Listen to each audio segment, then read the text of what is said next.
Ever looked at your cucumber patch and scratched your head? You water, you fuss over them, but all you get are misshapen, bitter fruits, or even worse, just a bunch of yellow flowers with no actual cucumbers in sight. Sound familiar? Today, we're going to dive into the 7 most common mistakes gardeners make with cucumbers, errors that can absolutely ruin your harvest. I promise. After this, you'll look at your cucumber plants in a whole new light, and maybe, just maybe, you'll save those future crisp cucumbers. Now, on the surface, cucumbers seem straightforward. Pop a seed in the ground, water it, and wait for cukes, right? But actually, they can be surprisingly fussy little things.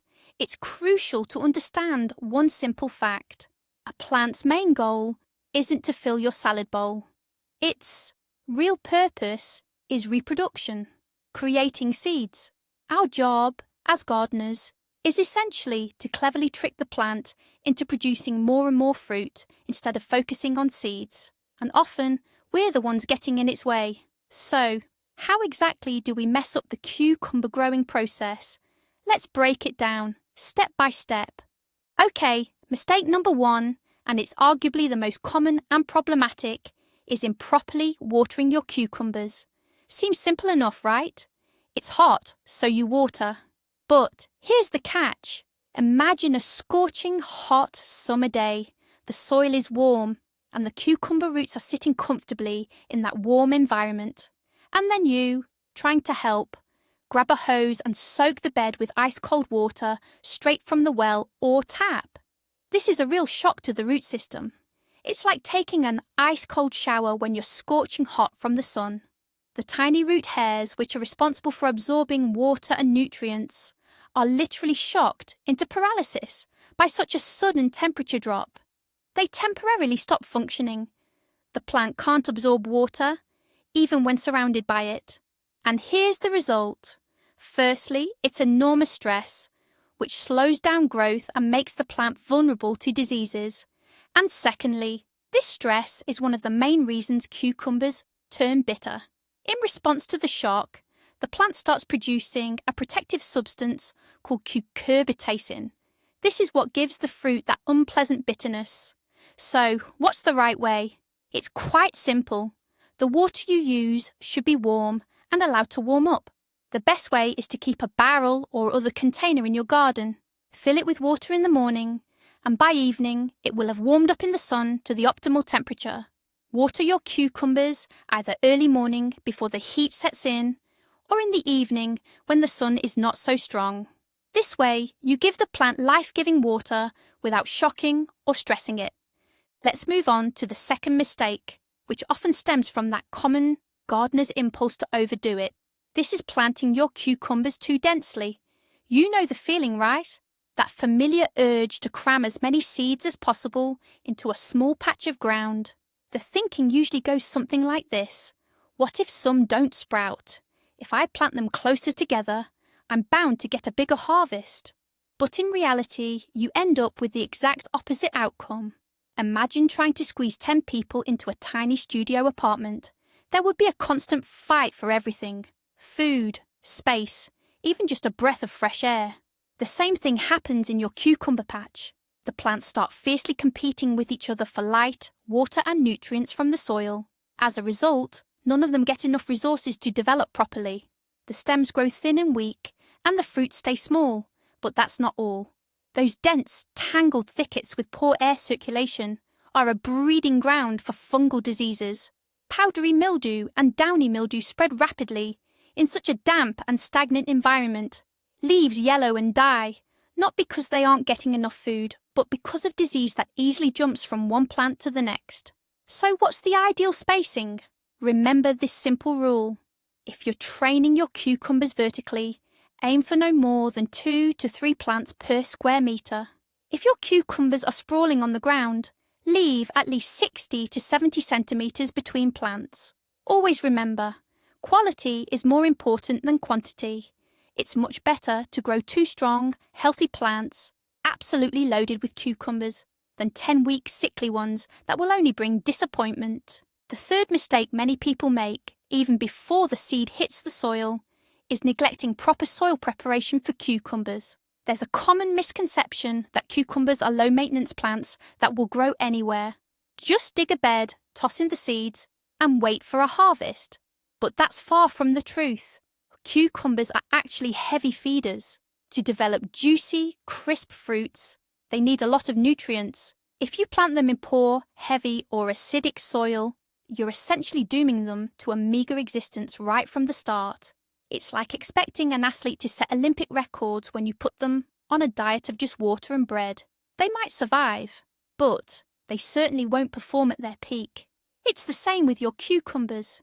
In unprepared soil, they'll spend all their energy just trying to survive, instead of focusing on producing a harvest. You'll end up with weak, spindly vines, yellow leaves, and at best, maybe a couple of small, misshapen fruits. So how do you prepare the soil correctly to make your cucumbers feel like they're in a gourmet restaurant? The ideal soil for them is loose, fertile, and well draining. Before planting, make sure to work some organic matter into the bed. This could be well-rotted manure or compost. Not only do these feed your plants, but they also improve the soil structure.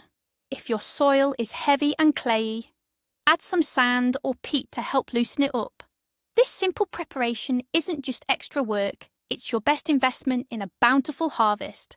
You're giving your cucumbers a powerful start and a supply of nutrients for that initial growth, which guarantees vigorous plants and abundant fruiting.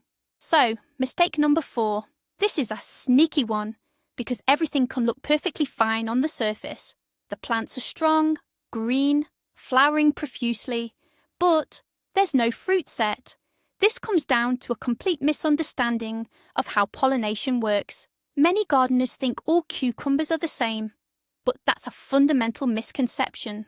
All varieties and hybrids fall into 2 main groups, bee-pollinated and parthenocarpic, and this is where you need to pay close attention when buying seeds. Bee-pollinated varieties, as the name suggests, need pollinating insects. Their plants have both male flowers, with pollen, and female flowers, with a tiny fruit embryo. For a fruit to set, a bee or bumblebee must transfer pollen from a male flower to a female flower. If you've planted these in a greenhouse where insects have trouble getting in, or if the weather is cold and rainy and bees aren't flying, you simply won't get a harvest. All the female flowers will just yellow and drop off. Parthenocarpic hybrids are a completely different story. They are also known as self-pollinating, even though they don't need pollination at all to form fruit. On these plants, almost all flowers are female, and they set fruit automatically, with absolutely no help from insects. These are the hybrids that are ideally suited for growing in greenhouses and in regions with unpredictable weather. So, when you see abundant flowering but no fruit, don't be so quick to blame the seeds. First, ask yourself the question, who was supposed to be pollinating your cucumbers? And if it's a bee-pollinated variety, immediately open up the greenhouse doors and vents. Or even try playing bee yourself by carefully transferring pollen from flower to flower with a soft brush. The 5th mistake is improper cucumber feeding, or put simply, how you fertilize them. Gardeners often swing to 2 extremes here. Either they don't feed the plants at all, relying solely on the soil's natural fertility, or conversely, they show excessive care and overfeed them. Both approaches are detrimental to your harvest. Let's look at the first extreme. As we've said, the cucumber is a voracious plant. In a short season, it produces a huge amount of foliage and numerous fruits. This demands a vast amount of nutrients. If your soil wasn't perfectly prepared in the fall, it will be depleted by midsummer. The plant starts to starve. Leaves become smaller, turn yellow, and the fruit set stops growing and drops off. Without regular feeding, you simply won't get a good harvest. But the second extreme is even more dangerous. This is overfeeding, especially with nitrogen. Nitrogen promotes the growth of vegetative mass, leaves, and stems. Many gardeners, hoping for vigorous plants, start generously applying infusions of cow manure, chicken manure, or urea solutions. And what do they get? Lush, dark green vines, huge leaves, and not a single cucumber. The plant, as the saying goes to leaf, or fattens up. It directs all its energy into foliage growth and simply forgets about producing fruit. How do you find the golden mean? The rule is simple. In the early growth stage, before flowering, cucumbers really do need nitrogen to build up their vegetative mass. But as soon as flowering and fruit set begin, you need to shift the focus of your fertilization to phosphorus and potassium. Potassium is crucial for the taste and size of the fruits, while phosphorus is vital for root system health and overall plant development. So, alternate between organic feeds and mineral fertilizers containing potassium and phosphorus, and your cucumbers will not only be lush and green, but also abundantly productive. The sixth mistake that can completely undo all your previous efforts is harvesting your cucumbers at the wrong time. It seems simple enough, right? A cucumber grows, you pick it and eat it. But many home growers fall into the trap of trying to grow a giant. They leave 1 or 2 cucumbers on the vine, hoping they'll get bigger, look impressive, maybe even show off to the neighbours. What they don't realise is that by doing this, they're essentially shutting down the plant's ability to produce more. Let's talk biology for a second. The main goal of any cucumber plant isn't to feed you. It's to produce seeds to ensure its species survives. As long as you're regularly picking those young, green fruits, you're stopping the plant from completing its primary mission. The plant's internal programming says, okay, no mature seeds yet, gotta make more fruit, fast, and it will keep producing new cucumbers like crazy. But the moment you leave even just one fruit on the vine that starts turning yellow and swelling up, it's a loud signal to the plant. Mission accomplished! The seeds are ripening! I can stop now! All the plant's energy and nutrients are immediately redirected to maturing that giant. It drastically reduces or completely stops setting new fruit. Any existing young cucumbers might even yellow and drop off. The plant essentially switches into shutdown mode, preparing to end its life cycle. So, here's the golden rule for gardeners. The more you pick, the more your cucumber plants will produce. Don't wait for them to get overgrown. Harvest them when they're small, ideally between 8 to 12 centimetres long. You need to do this regularly, every 1 to 2 days. This constant harvesting tells the plant to keep producing, ensuring you get a continuous harvest right up until the first frost. And finally, the 7th and final mistake is a slow reaction to the first signs of disease and pests. Many gardeners take a wait-and-see approach, hoping the problem will just go away. They spot a tiny yellow spot on a leaf or see a few small insects on the underside and dismiss it thinking it's a minor issue, not worth worrying about. But in the plant world, delay is deadly. Diseases and pests multiply with alarming speed. Imagine you spot just one suspicious patch of powdery mildew. This is a fungal infection, and its spores are already present on the leaf. Overnight, wind and moisture can carry these spores across your entire bed, and what was one tiny spot yesterday will turn into a white coating on dozens of leaves tomorrow. The plant stops photosynthesizing, weakens, and eventually dies. The same goes for pests.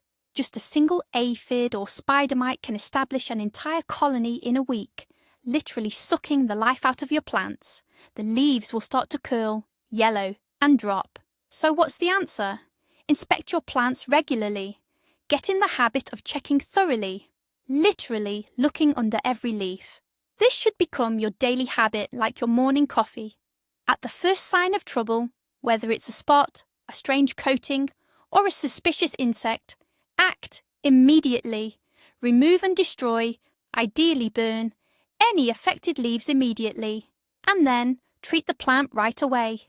Today, there are many safe organic and biological products available that effectively combat diseases and pests without harming you or your harvest. The main thing is not to wait until the problem becomes widespread. In gardening, much like in medicine, prevention and quick intervention are the key to success. And here's the main point, the key takeaway. The biggest enemy of your cucumber harvest isn't aphids or drought. It's our own overzealous but careless attention. Think about it. We pour cold water on them with the best intentions because they must be hot. We plant them too close together, worrying, what if some don't come up? We leave giant fruits on the vine just to show off to the neighbours. Every single one of these actions, seemingly dictated by care, actually works against us. Here's the critical shift in mindset. Stop thinking like someone who just wants a lot of cucumbers. Start thinking like a cucumber plant that wants to survive and reproduce. It doesn't need stress. It needs stability. Warm water, adequate space, balanced nutrients, and a constant push to produce more fruit through regular harvesting. Once you understand this, your garden beds will be transformed. So, we've covered the 7 pitfalls on the path to a perfect cucumber harvest. Watering, planting, feeding. These are all just pieces of the bigger picture of successful gardening. Thanks for watching this video all the way through. If you found it helpful, you know what to do. Give it a like and subscribe to the channel so you don't miss out on new gardening tips and tricks. Now for you, which of these mistakes have you personally struggled with? Or perhaps you have your own 8th mistake that we didn't mention. Let me know in the comments below. Let's discuss.